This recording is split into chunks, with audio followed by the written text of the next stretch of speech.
Tonight, Spanish football stands at a tactical crossroads, and all eyes are on Pedri, the elegant midfielder who pulls strings at Camp Nou but is being asked to wear a different face for La Roja. Luis de la Fuente has made a deliberate public choice: slot Pedri closer to the opposition's goal, not deeper where he usually orchestrates play for Barcelona. That decision is not born of doubt about Pedri's ability, quite the opposite.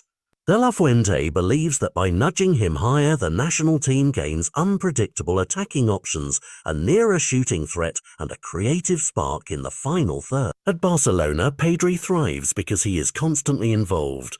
His genius is subtle but pervasive, a metronome that controls tempo from midfield and links defence to attack in a double pivot where his touches multiply and his vision guides every transition. For Spain, the temptation is different. The coaches see a rare talent who can operate in tight pockets between defenders, exploit spaces that forwards create, and arrive unmarked to finish moves. That shift brings trade-offs. Playing Pedri deeper amplifies his touches, his influence and his capacity to shape the match over 90 minutes. Playing him high turns him into a lightning rod for attacks, but risks silencing the creative engine that feeds those attacks in the first place.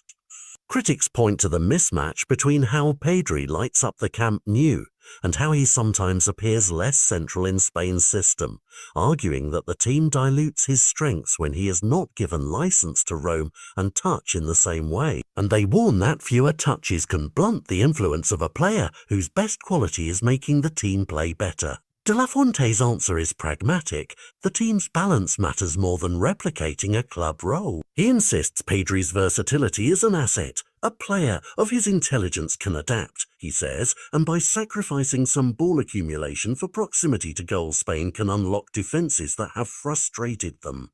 In that logic, Pedri's presence closer to the striker creates passing lanes, draws markers and open space for wingers and fullbacks to flood forward, making Spain harder to defend against as a unit. The live test is immediate. Against Bulgaria, Pedri's positioning will be watched like a laboratory experiment by analysts and fans alike. Will he drift back to collect the ball, overriding tactical instructions because the game asks for his involvement? Will Spain's midfield lose its heartbeat without him tethering play from deep, or will the gamble pay off?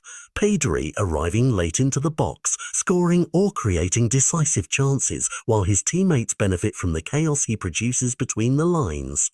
This is also a moment to hear the wider conversation. Former players and tacticians will debate whether elite talents should be shoehorned into systems that do not mirror their club responsibilities, or whether international football demands role fluidity for the collective good. The answer is rarely binary. Some players flourish under new constraints and reveal previously unseen facets.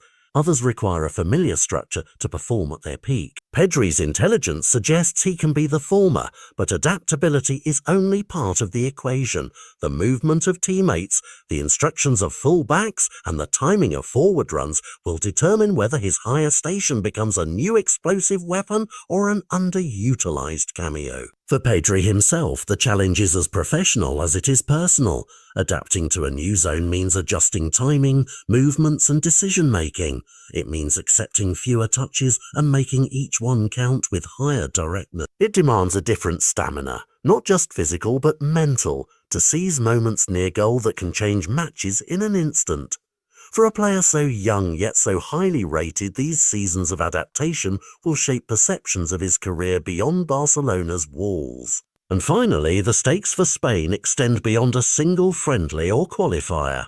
How a coach deploys his best midfielders speaks to identity. Whether Spain will chase control or adopt a hybrid that prizes penetration at speed. De la Fuente's choice signals curiosity and ambition, to squeeze extra attacking juice from a special talent rather than merely preserve him in a familiar role. If it works, opponents will rush to counter the new threat. If it fails, critics will point to a loss of cohesion. Either way, by the final whistle in Sofia, we will know much more than a scoreline. We will understand whether Pedri's later runs can complement Spain's flow or whether the team needs its midfield conductor back in the deepest chords to sing. For now, the drama is simple and irresistible. A world-class midfielder asked to change his tune for the national anthem, and a manager betting that altering the melody will make La Roja sound deadlier than before.